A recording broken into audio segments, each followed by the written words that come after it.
Draw Jesus Life 두 번째 시간 나눠볼 이야기는 예수님께서 광야에서 시험을 받으시는 이야기입니다. 예수님께서는 세례 요한에게 세례를 받으시고 성령에 이끌러 광야로 가셨습니다. 그리고 거기서 40일간 마귀에게 시험을 받으셨습니다. 40일간 금식하셨던 예수님께서는 배가 고프셨습니다. 이때 마귀는 예수님에게 하나님의 아들이거든 돌을 떡으로 만들라고 이야기합니다. 그러자 예수님께서는 신명기 8장 3절 말씀을 말씀하시며 사람이 떡으로만 사는 것이 아닌 하나님의 말씀으로 사는 것이라고 하셨습니다. 마귀의 유혹을 말씀으로 물리치신 것입니다. 그러자 마귀는 예수님을 성전 꼭대기에 세우고 네가 하나님의 아들이거든 여기에서 뛰어내려 보아라 라고 말하며 시편 91편 11절과 12절을 빗대어 뛰어내리라고 합니다.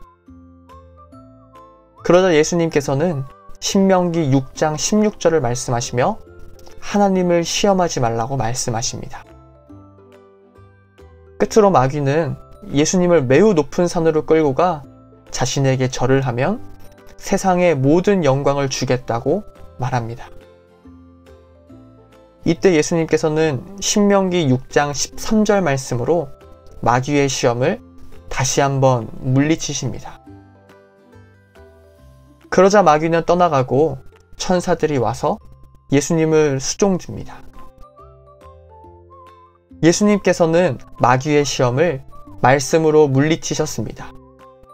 자신의 뜻이 아닌 하나님의 뜻을 앞세우며 시험을 이겨내신 것입니다. 그러나 마귀는 이에 지지 않고 자신도 똑같이 예수님처럼 말씀으로 다시 한번 시험합니다. 하지만 예수님께서는 하나님의 말씀을 자신의 입에 맞게 해석하지 않고 오직 하나님의 마음에 맞는 순종의 모습을 보여주십니다. 그렇게 마귀의 시험을 모두 이겨내신 것입니다. 우리 역시 삶에서 오는 다양한 시험이 있을 수 있습니다.